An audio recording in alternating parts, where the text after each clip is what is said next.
A kú déédé àsìkò yìí. Kókó inú ìwé ìròyìn la mú wá fún yín láti inú àwọn ìwé ìròyìn ilé wa. Orúkọ tèmi ni Ọmọgbémisọ́lá Ọmọalọ́gọ̀madẹ. Mínísítà fún ìpínlẹ̀ ní agbègbè ilé ìjọba Àbújá, Dókítà Maria Mahmood ti rọ àwọn Mùsùlùmí òdodo láti lo àǹfààní ayẹyẹ Eid-ul-Maulud ọdún yìí fún ìrònújinlẹ̀ tí yóò mú ìrẹ́pọ̀ àti ẹ̀mí ìṣọ̀kan wá. Mínísítà sọ eléyìí lórí ẹ̀rọ abánidọ́rẹ̀ẹ́ bí àwọn Mùsùlùmí òdodo ṣe ń ṣe àyájọ́ ọjọ́ ìbí Ànábì Muhammad, kí ìkẹ́ àti ọlá máa bá a gbé.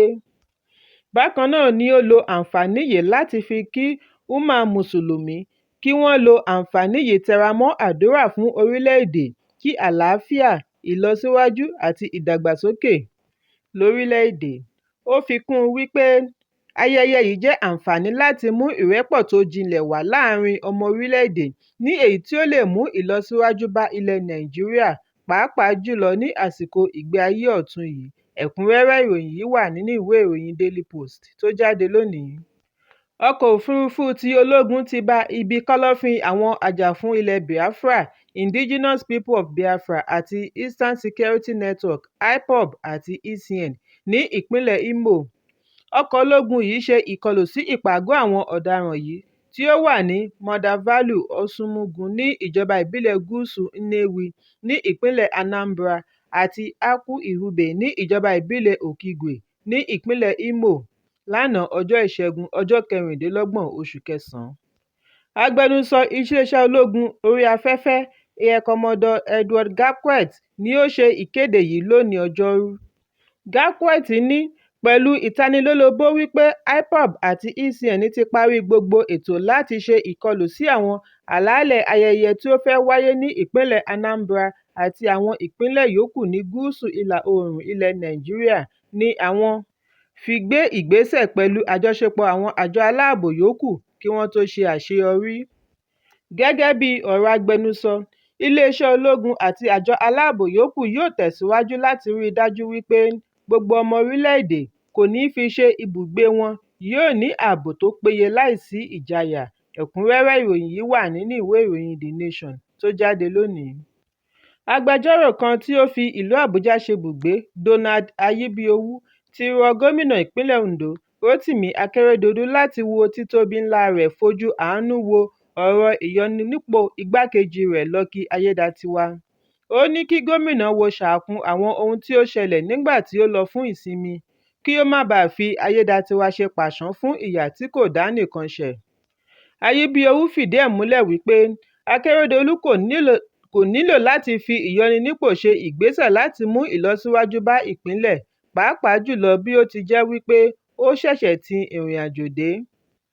Nínú lẹ́tà Ayébíowú sí gómìnà lónìí Ọjọ́rú ni ó ti sọ wípé ìgbésẹ̀ ìyọninípò láti ilé ìgbìmọ̀ tako Ayédatiwa kò yẹ rárá, nítorí nígbà tí Akeredolu kò sí nílé, oríṣiríṣi ló ṣẹlẹ̀, bẹ̀rẹ̀ látorí àhesọ òṣèlú, ìjẹnilẹ́sẹ̀, ìdìtẹ̀ àti bẹ́ẹ̀ bẹ́ẹ̀ lọ. Ó ní ohun tí gómìnà nílò ní ìdarí àti ìṣọ́ra fún pẹ̀lú àfojúsùn fún ìṣèjọba. Ó ní gbogbo ayé ni ó mọ̀ wípé ìdàrúdàpọ̀ wáyé lẹ́yìn rẹ̀, tí ó pe àpèdà rẹ̀ ní Fuji House of Commotion. Láti kópa nínú ìyọninípò rẹ̀ túmọ̀ sí wípé ó ń gbè lẹ́yìn, nítorí gómìnà fúnra rẹ̀ kò lè tọ́ka sí àwọn tí ìwà wọn mọ́ àti àwọn tí ìwà wọn kò mọ́. Ẹ̀kúnrẹ́rẹ́ ìròyìn yìí wà nínú ìwé ìròyìn The Nation tó jáde lónìí. Ọ̀kan nínú àwọn ọmọdébìnrin 110 tí àwọn ajínigbé kó ní iléèwé ìjọba Government Girls Science and Technical College (DAPT) ní ìpínlẹ̀ Yobe ní ọjọ́ 19 oṣù kejì ọdún 2018, Leah Sharibu ti di adarí ìmọ̀ ìṣègùn fún àjọ àwọn agbésùmọ̀mí ní ẹkùn Lake Chad, gẹ́gẹ́ bí ìròyìn tí a gbọ́. 5 nínú àwọn ọmọdébìnrin wọ̀nyí ni a gbọ́ wípé wọ́n pa nígbà tí àjọ ISWAP rí 104 dá padà fún àwọn òbí wọn yàtọ̀ sí Sharibu. ISWAP ni a gbọ́ wípé wọ́n fi Leah Sharibu pamọ́ nítorí ó kọ̀ láti sẹ́ ìsìn ìgbàgbọ́ rẹ̀ kí ó gba ẹ̀sìn Islam. Ìjọba àpapọ̀ dúnàádúrà pẹ̀lú àwọn agbésùmọ̀mí tí wọ́n lérí láti pa Sharibu bí wọn kò bá ṣe ohun tí wọ́n fẹ́, ní oṣù kẹsàn-án ọdún 2018 ní iswap pa Saifura Ahmed, ọ̀kan lára àwọn 3 òṣìṣẹ́ ilẹ̀ òkèèrè ICRC tí wọ́n jí gbé ní oṣù kẹta bí wọ́n ṣe lérí láti pa àwọn 2 yòókù pẹ̀lú Leah Sharibu. Nínú oṣù kẹwàá ní iswap pa ẹnìkejì Alwa Muhammad Liman tí wọ́n sì lérí láti sọ Sharibu di ẹrú títí ayérayé. Gẹ́gẹ́ bí ìwádìí, lẹ́yìn tí wọ́n jí Sharibu gbé ni wọ́n ṣe ìdánilẹ́kọ̀ọ́ fún un lórí bí yóò ṣe máa tọ́jú àwọn ológun Boko Haram tí ó bá ní ìfarapa àti àwọn obìnrin. Wọ́n ní ọ̀kan nínú ọgbọ́n tí àwọn adàlúrú máa ń dá ni wípé wọ́n á máa fi tipátipá mú àwọn tí wọ́n bá jí gbé tí wọ́n jẹ́ onímọ̀ ẹ̀rọ, onímọ̀ ìṣègùn òyìnbó tàbí nọ́ọ̀sì láti ṣe ìdánilẹ́kọ̀ọ́ fún àwọn ará wọn ní agbègbè. Sharibu ni wọ́n kọ́ láti di onímọ̀ ìṣègùn òyìnbó kí ó tó wá di adarí ìmọ̀ ìṣègùn fún àjọ ISWAP ní ẹkùn àríwá Lake Chad. Bákan náà ni a gbọ́ wípé Sharibu fẹ́ adarí ISWAP lẹ́yìn tí ó kọ ọkọ àkọ́kọ́ sílẹ̀ lẹ́yìn ọmọ 2. Nínú oṣù kẹta ọdún 2020 ni bàbá Sharibu, Nathan, fi ẹ̀sùn kan ìjọba àpapọ̀ wípé wọn kò dá sí ọ̀rọ̀ ìdílé rẹ̀. Ó ní òun kò gbọ́ nǹkan kan láti ọ̀dọ̀ ìjọba àpapọ̀, ìjọba ìpínlẹ̀ àti ìjọba ìbílẹ̀ lẹ́yìn tí wọ́n jí ọmọ rẹ̀ gbé. Òun nílò ìrànlọ́wọ́ láti lè bá a fúngun mọ́ ìjọba àpapọ̀ láti dá sí ìyọ̀ǹda Sharibu. Ẹ̀kúnrẹ́rẹ́ ìròyìn yìí wà nínú ìwé ìròyìn Leadership tó jáde lónìí. Pẹ̀lú ẹ̀mí ìfẹ́ ni ìjọba àti àwọn mùsùlùmí jákèjádò àgbáyé fi ń ṣe ayẹyẹ Eid-ul-Maulud, tí í ṣe àjọyọ̀ ọjọ́ ìbí Ànábì Muhammad, kí ìkẹ́ àti ìgẹ̀ máa bá a. Ṣùgbọ́n ọ̀pọ̀ ni kò mọ kókó ìdí tí àwọn mùsùlùmí fi ń ṣe èyí. Eid-ul-Maulud jẹ́ ọjọ́ tí a gbọ́ wípé wọ́n bí Ànábì Muhammad, tí ó jẹ́ ọjọ́ 12 ti Rabi al-Awwal, tí í ṣe oṣù kẹta nínú kàlẹ́ndà ẹ̀sìn mùsùlùmí. Ìjọba àpapọ̀ nígbà tí ó ń kí àwọn mùsùlùmí kú oríire nílé lóko lẹ́yìn odi àti ní ilẹ̀ òkèèrè rọ ọmọ orílẹ̀-èdè Nàìjíríà láti ní ìfaradà kí wọ́n wo àwòkọ́ṣe ẹ̀mí ìfẹ́, sùúrù àti ìfarajìn tí Ànábì Muhammad fi lélẹ̀. Wọ́n ṣe àfihàn oríṣiríṣi ọ̀nà tí àwọn mùsùlùmí ń gbà láti sàmì ayẹyẹ ọjọ́ ìbí Ànábì. Ẹ̀kúnrẹ́rẹ́ ìròyìn yìí wà nínú ìwé ìròyìn Daily Trust tó jáde lónìí. Ikọ̀ ọlọ́pàá ìpínlẹ̀ Ondo sọ lónìí wípé àwọn ti bẹ̀rẹ̀ wíwá abilékọ Táyélolú Solomon tí wọ́n fi ẹ̀sùn kàn wípé ó pa ọkọ rẹ̀ Ọ̀gbẹ́ni Felix Solomon ní ìlú Ondo, ìpínlẹ̀ Ondo.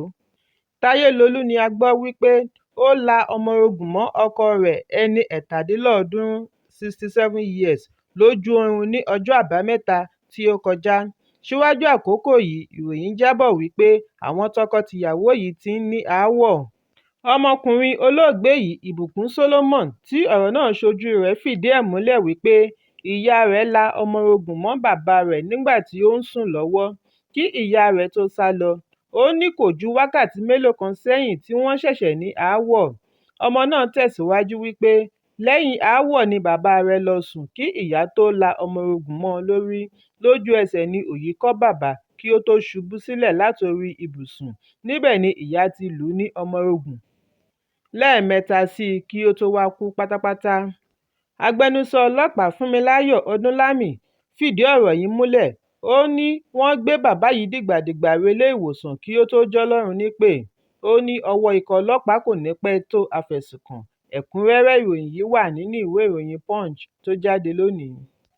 Ilé-ẹjọ́ májísírèètì tó fìkàlẹ̀ sí Òdìgbò ní ìjọba ìbílẹ̀ Òdìgbò, ìpínlẹ̀ Ondo ti pàṣẹ kí wọ́n fi Ọ̀gbẹ́ni Káyọ̀dé Òjó sí ọgbà ẹ̀wọ̀n látàrí wípé ó gbìyànjú àti gbẹ̀mí ara rẹ̀ nínú àhámọ́ ọlọ́pàá. Síwájú àkókò yìí ni ọlọ́pàá fi ẹ̀sùn kàn án wípé ó gbìyànjú àti mu májèlé tí wọ́n fura wípé ó jẹ́ oògùn apẹ̀fọn.